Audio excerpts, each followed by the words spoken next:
Bertemu kembali dalam Niaga Awani dan Ina untuk jam ini, untuk blok ini sebenarnya kita memberikan tumpuan kepada pasaran. Sudah pasti pasaran tempatan terlebih dahulu. Kita bawakan pada ketika ini Bursa Malaysia untuk FPM KLCI setakat pada pembukaan pagi ini pada angka 1444.24. Itu FPM KLCI sedikit hijau tetapi pada pembukaan sebenarnya adalah pada warna merah. Ini masih lagi di bawah paras psikologi 1500 yang kita pernah saksikan sebelum ini. Dan kalau kita lihat most active counter juga adalah didahului oleh antaranya Yongtai, ada Rich, ada Hibiscus dan juga top gainer adalah KESM, ada KLK dan juga beberapa company dan juga syarikat lain. Top loser pula pagi ini pada pembukaan ada juga Tengguan, Harta dan juga Petronas Malaysia dan juga Aeon. Ini antara top loser dan sudah pasti ini adalah prestasi hari ini. Prestasi mingguan dan juga bergerak ke minggu hadapan apa yang akan kita jangkakan. Kita bawakan pakarnya pada jam ini, Imran Yassin Mat Yusof, Ketua Penyelidikan MIDF. Assalamualaikum Cik Imran, terima kasih kerana bersama dengan kami pada pagi ini. Pertama sekali, setelah berakhirnya separuh pertama 2022 ini, mungkin kita melihat kepada FPM KLCI yang kurang memberangsangkan di mana ia masih lagi di bawah paras 1,500 mata. Mungkin apa sebenarnya faktor-faktor utama prestasi ini dan bagaimana pula prestasi pasaran serantau? Adakah sama, merudum ataupun bagaimana keadaannya? Waalaikumsalam warahmatullahi wabarakatuh. Terima kasih kerana panggil saya lagi. Untuk separuh pertama tahun ini, FBM KLCI tutup 7.9% lebih rendah kepada 1,444.22 mata. Tapi kita perlu lihat prestasi FBM KLCI ini dari sudut dua suku tahun, pertama dan kedua, sebab suku tahun pertama ia naik 1.3%, tetapi pada suku kedua ia turun pada 9%. Jadi kita dari situ lihat kelemahannya datang pada suku kedua.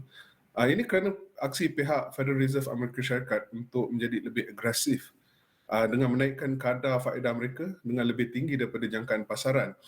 Mereka buat begini kerana untuk mengawal inflasi mereka. Jadi dengan aksi US Fed ni yang lebih agresif, pelabur bimbang ekonomi Amerika Syarikat akan jatuh melisit kerana ia akan mengekangkan pembelanjaan dan perniagaan kerana mereka perlu bayar kadar faedah yang lebih tinggi. Jadi secara sedikit sebanyak kita terkena sepihan ini. Begitu juga pasaran serantau. Untuk suku kedua, jika kita lihat Jakarta turun 2.3%, Singapura 9%, Thailand 7.5%, tapi di Amerika Syarikat lebih teruk lah. Dow Jones turun 11.3%, S&P 500 turun 16.4% dan Nasdaq turun 22.4%. Itulah. Nina bercakap tentang ekonomi negara, di mana terdapat beberapa peanalis dan pakar ekonomi berpendapat bahawa kemelesetan ekonomi Amerika Syarikat merupakan satu kemungkinan.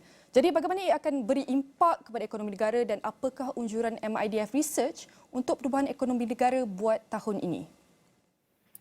Pertamanya kita agak penting untuk kita lihat sama ada ekonomi Amerika Syarikat akan meleset.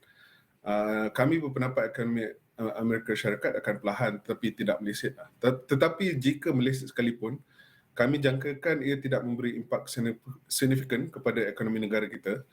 Mungkin sedikit perlahan kerana daripada segi ekspor dan import, tetapi dari apa yang kami jangkakan ia akan masih berkembang dengan lebih baik daripada tahun lepas. Kita kena ingat kita masih lagi dalam proses pemulihan ekonomi. Ekonomi kita baru dibuka semula, jadi aktiviti ekonomi mula rancak semula.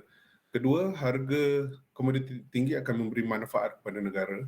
Ekspor negara tunjukkan perkembangan yang memberangsangkan. Cuma kita sedikit bimbang mengenai inflasi, lebih lagi inflasi makanan.